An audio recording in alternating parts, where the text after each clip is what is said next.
안녕하세요. 김유갑의 경제부동산입니다. 구독 알림 부탁드립니다. 오늘 1시에 터진 초대형 사건, 은행 비상사태에 집값이 대재앙을 맞았습니다. 정부의 규제 완화가 하락폭을 줄이지 못할 경우 곧바로 강남 3구 해제와 부양책이 나올 것입니다. 2023년 4대 변수로 물가, 금리, 경기, 정책 4가지가 꼽혔는데 상황에 따라서 매도자와 매수자는 최상의 포지션을 취해야 합니다. 집값이 2020년 수준까지 대부분 떨어진 상황에서 2018년 수준까지 내려갈지가 관심입니다. 그렇다면 은행에 있는 내 돈은 안전할까요? 유료 상담은 010-3999-8808 제가 직접 매수 타이밍과 입지를 추천해 드립니다. 지금 전화 주십시오. 오늘 1시 터진 초대형 사건 은행 비상사태에 정말 집값이 위험하죠? 여기 보시면 정말 사이렌 소리가 크게 울립니다. 계속해서 추락하고 있는 위험 자산들. 먼저 23년 부동산 4가지 변수. 자, 물가, 금리, 경기, 정부 정책 이 4가지가 가장 중요해요. 부동산 4대 변수죠. 하나씩 짚어보겠습니다. 물가는 작년에 우리나라가 5.0까지 올라갔죠. 그리고 미국은 7.1포인트. 그런데 계속 이제 아마 올해는 23년은 내려갈 것으로 보이고요. 하반기에는 하향 안정될 것으로 보입니다. 변수가 있어요. 그렇지만 러시아 우크라이나 전쟁이 더 악화되거나 또는 코로나가 다시 한번 번창된다면 물가는 잡히지 않을 겁니다. 자, 집값의 영향 그래도 올해 2023년에 말경 정도 해가지고 긍정적인 영향을 줄 것 같아요. 이제 물가가 지금까지는 최악이었는데 점점 내려가면서 긍정적일 가능성이 있다. 그 다음에 금리 볼까요? 두 번째 금리. 자, 한국 3.25%, 작년에 3.25%로 기준금리가 끝났죠. 미국은 4.5%. 2023년 하반기부터는 아마 하향 안정될 것으로 보입니다. 올해 1, 2, 3월 달에 정점을 찍고 한국이든 미국이든 이제 횡보했다가 하반기 때부터는 떨어진다 이 말이죠. 변수가 있습니다. 다만 물가가 안정되지 못하고 계속 올라가거나 또는 경기 침체가 지나치게 심각해질 경우, 그리고 집값의 영향, 금리는 2024년이나 돼야 이제 조금 돌아올 것 같아요. 그리고 경기 볼까요? 우리나라가 내년 경제 성장률이 1.5, 미국은 무려 0.4 아주 심각하죠. 경기가 제일 문제예요. 이 4가지 중에서 올해 내년까지 2023년 한미 경기 침체가 본격화될 거고 변수가 있습니다. 자, 고금리, 긴축 정책 바로 이런 것들 때문에 경기 침체가 터진 건데 집값 영향 당연히 올해 내내 부정적인 역할을 주겠죠. 자, 그 다음에 정책 2022년 규제 해제, 부양책 2023년 이제 올해는 연착륙. 정부가 너무 빨리 떨어지니까 지금 모든 규제를 해제하고 있고 이제 부양책까지 좀 있으면 내놓을 거예요. 집값이 반등, 일부 지역은 반등도 하지만 뭐 반등이라기보다는 이렇게 표현해야 돼요. 폭락이 좀 완화됐다. 올라가는 게 아니니까. 변수, 경기 침체, 심리. 경기 침체가 된 상황에서 정책만으로 집값이 올라갈까요? 그렇지만 집값 영향은 긍정적, 올해. 결론적으로 자, 물가와 정책은 약간 긍정적인데 금리하고 경기는 부정적이라서 빨라야 올 연말, 내년에 집값이 뛸 것 같아요. 이제 매도자, 매수자 꼭 알아야 할 사항들, 반드시 알아야 할 사항들을 한번 정리해봤어요. 매도자는 확인해야 할 것들이 있어요. 자, 하락 기간 이제 올해에서 끝날 거냐 아니면 경기 침체가 장기화돼서 1, 2년 더 갈 것이냐, 그리고 하락폭 이미 50%까지 떨어졌으면 이제 좀 소극적으로 매도를 해야겠죠. 자, 그리고 기회비용, 내 것만 보살처럼 모실 게 아니라 내 것보다 훨씬 더 많이 더 투자 전망이 밝은 것이 있다면 갈아타기를 해야겠죠. 자, 매물입니다. 주변의 매물 내놓을 때 주변 내 아파트만이 아니라 주변 아파트 웬만한 곳들 매물하고 또 내 단지 내 매물하고 이걸 다 보면서 층 동향 보면서 제일 낮게 내놔야 팔려요. 거기 중간에 그냥 남들 내는 거 금액으로 내놔갖고는 입질도 안 와요. 손님도 없는데 꼭 기억하세요. 제일 낮게 내놔야 한다. 점검, 중개소 5곳 정도 들리고요. 중개수수료를 수고비 형태로 좀 더 주고 그 다음에 리모델링을 할 수 있으면 좀 더 가꾼 다음에 집을 팔아야 잘 팔려요. 매수자 볼까요? 자, 확인해야 할 것들이 있습니다. 입지, 그곳이 장기적으로 입지가 괜찮은지, 타이밍, 지금 타이밍이 맞는 건지, 이게 금매인지, 그리고 호재라든가 발전성이 있는지 이걸 꼭 점검한 다음에 매입해야지 무조건 많이 빠졌다고 매입하는 것은 안 좋아요. 그 다음에 매물, 자, 매물 많은 곳, 그리고 50% 하락, 그리고 추가 하락, 바로 이제 이런 것들을 봐야 돼요. 이제 50% 하락하면 웬만한 곳은 매입해도 이제 매수 포지션을 취해도 되는데, 또 추가 하락 여부가 있는지, 분위기가 어떤지, 그 다음에 많은 곳을 보시라고요. 한 군데만 보지 말고 여러 아파트를. 특정 아파트만 보는 사람들은 손해입니다. 자, 점검, 거주 여부, 내가 거주를 할 거냐 말 거냐, 대출을 얼마나 받을 거냐, 금매냐 분양이냐를 여러 가지로 생각을 하고 있어야 막상 그 상황에 딱 놓여있을 때 최선의 매수를 하게 됩니다. 그리고 그와는 별도로 이제 분양, 분양권, 미분양. 지금 미분양은 안 좋은 것들만 미분양이에요. 꼭 기억하세요. 얼마나 안 좋으면 미분양이겠어요. 올 연말 정도, 하반기 정도는 돼야 이제 좋은 것도 미분양이 막 쏟아지겠죠. 자, 금매와 분양, 분양권, 미분양 중에서 누가 우위인지를 따지는 거예요. 제가 보기에는 현재는 막상막한데 조금 시간이 흘러가면 금매가 1순위가 될 가능성이 커요. 2023년 이후에 금매 우선. 그러니까 올해부터는 금매가 우선이라고 했어요. 분양권, 미분양이 차선이 될 가능성이 큽니다. 다만 투자성하고 혜택, 정부에서 얼마나 혜택을 주고 투자성은 얼마나 있는지, 뭐 예를 들어서 10% 계약금만 내고 5% 계약금만 내고 미분양, 뭐 그 무이자, 그리고 전매가 허용되는지 이런 걸 따지면서, 왜냐면 전매가 허용되면 금매보다 투자성이 낮아도 좀 프리미엄 좀 받고 팔 수도 있는 거니까. 이제 세 번째, 이거 꼭 기억하세요. 수도권 폭락 지역의 특징 업그레이드한 자료입니다. 자, 지금 여러분들 잘 봐봐요. 경기도에서 많이 빠진 곳이 어딘 것 같아요? 한번 찝어볼까요? 자, 여기 보면 6번에 평택 무지막 지역이 빠지고 있어요. 금액 대비. 안성도 마찬가지예요. 그리고 화성, 특히 동탄 투 보세요. 오산하고 지금 미친 듯이 빠집니다. 그 표현이 맞아요. 왜 이렇게 이 안쪽보다 더 많이 빠질까? 그리고 시흥, 안상 쪽도 지금 난립니다. 그리고 여기 김포, 인천은 완전 쑥대밭 됐고요. 송도도 그렇고 김포 집값이 뭐 반토막 근처까지 간 곳들 많아요. 파주, 양주 여기도 그래요.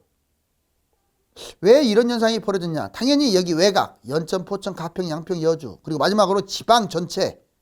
지금 말씀드린 1번부터 7번까지가 왜 이렇게 많이 빠졌느냐? 이 빨간색이 3기 신도시인데, 이 빨간 신도시, 3기 신도시만 또 안 좋고 가격만 비싸다 보니까 폭락한 거예요. 이해 가셨죠? 이제 여기 보시면 수도권 집값 폭락 지역의 특징은 서울에서 실거리가 멀어요. 실제로 여기 서울입니다. 이게 여기서 거리가 먼 거야. 파주, 양주, 김포, 인천, 시흥, 안산, 화성, 오산, 평택, 안성. 어때요? 1, 2, 3, 4, 5, 6, 7까지 지방까지. 그 다음에 두 번째, 새 아파트가 지나치게 폭등했어요. 특히 이런 신도시는 아직 지금 많이 빠졌어요. 동탄, 투, 송도, 시흥, 김포, 파주, 양주 공통적인 특징이, 자, 신도시인데 얘들이 새 아파트들이 거의 뭐 반토막 가까이 빠져버렸습니다. 왜? 외곽에 있잖아요. 그리고 너무 많이 뛰었어. 일단 너무 많이 뛰었다고. 세 번째, 3기 신도시 경쟁에서 밀립니다. 이 빨간 원 안쪽에 있는 3기 신도시보다도 입지가 안 좋아. 그 다음에 네 번째, 물량 폭탄. 이제 3기 신도시 공급이 너무 많아. 인구도 감소. 이걸로 인한 최대 피해를 보고 있어요. 현재부터. 집값 폭락. 얘들이 집값 반토막 났다고 해서 회복이 될지는 불투명해요. 물론 올라가긴 하겠죠. 신고가는커녕 예전에 고점을 회복한다는 보장이 없습니다. 왜?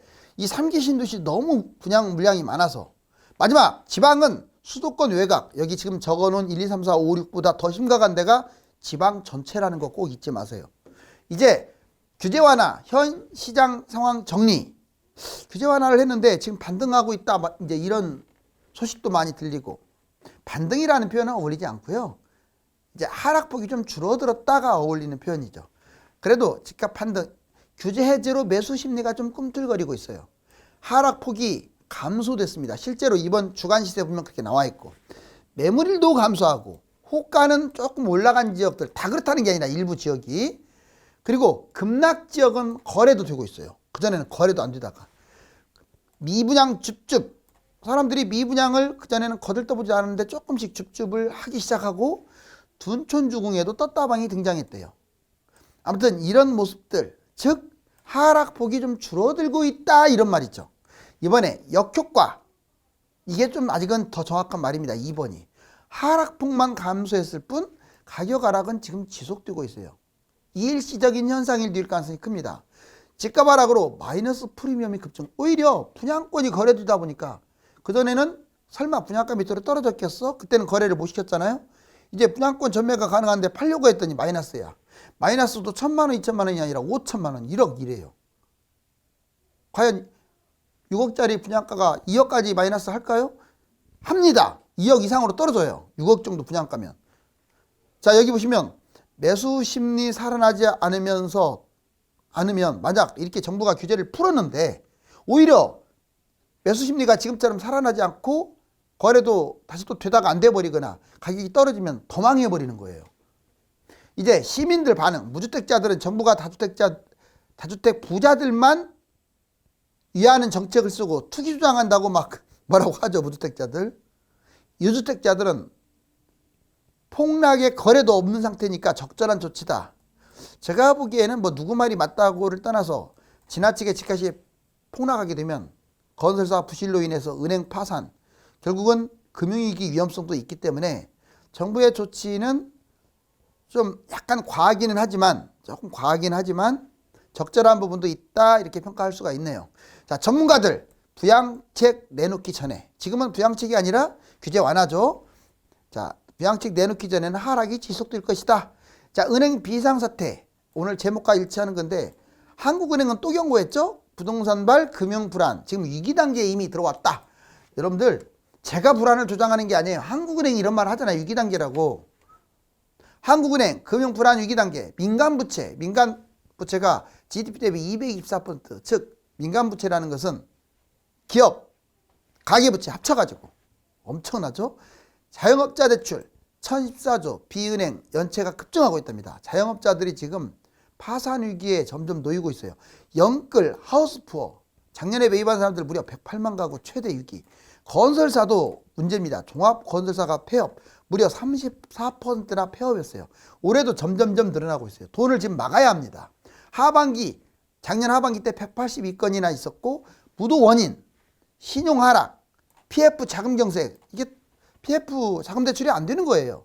그리고 미분양은 급증하고 있어요. 이 세 가지가 바로 건설사 부도를 이끄는 거예요.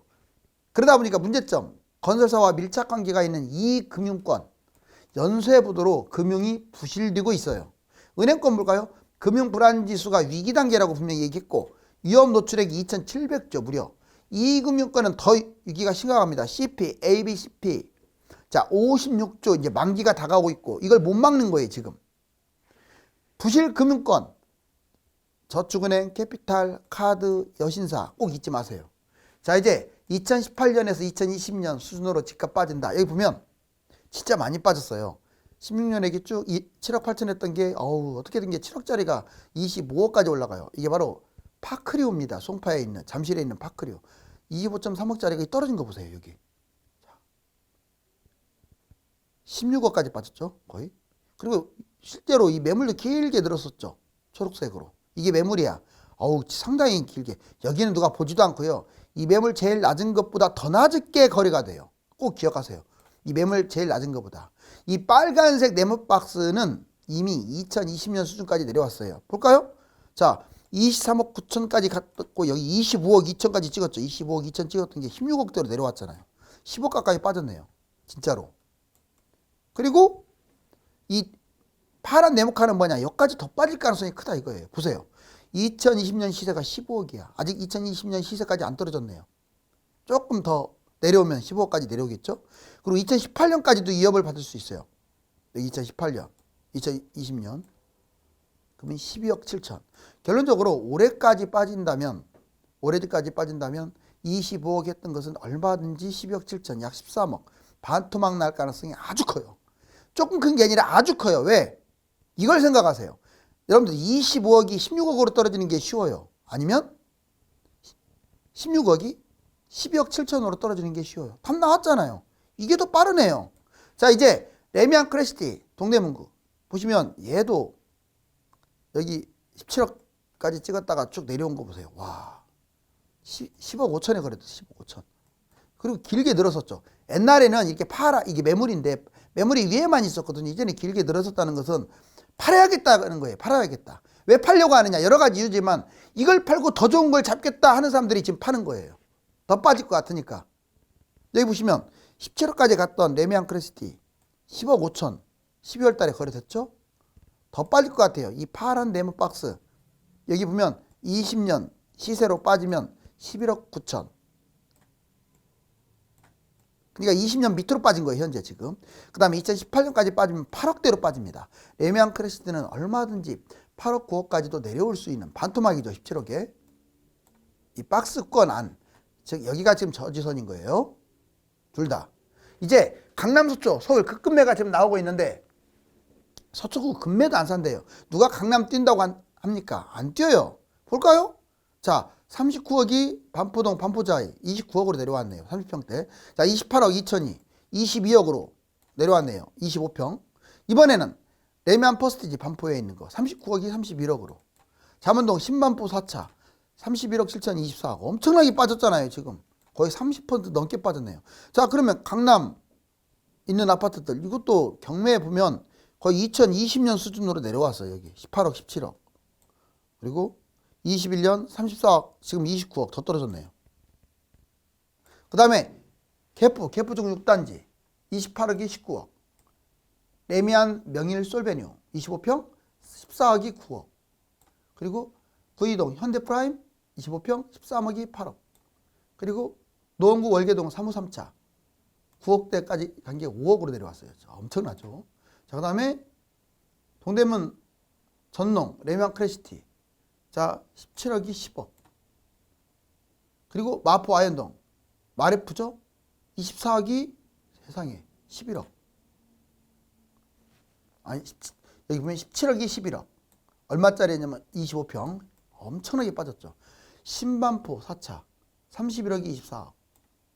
그리고 레이크 팰리스 25평 20억이 14억까지. 영등포 신길동 레미안 프레비뉴 15억 5천이 10억. 전체적으로 보면은 거의 30%는 기본이고 이제 40, 50을 향해 달려가고 있어요. 한리 소비자 물가지수 여기 보시면 자, 미국 지금 내려가고 있죠. 물가. 우리나라도 물가가 조금씩 안정화되고 있습니다. 한미 기준금리 추이 지금 우리나라는 3.25인데 아마 올해 3.5까지 갈 것 같아요. 그리고 미국은 현재 약 4.5인데 2월달 5까지 올라갈 것 같아요. 5%까지. 그 다음부터는 이제 조금 더 뛸 수도 있지만 횡보나 하락 가능성이 크다. 경제성장률이 지금 상반기 때 전망한 거하고 작년 하반기 때 전망한 게 달라져요. 하반기로 갈수록 세계 확 내려갔죠. 미국은 거의 뭐 0% 근처. 유로존은 마이너스.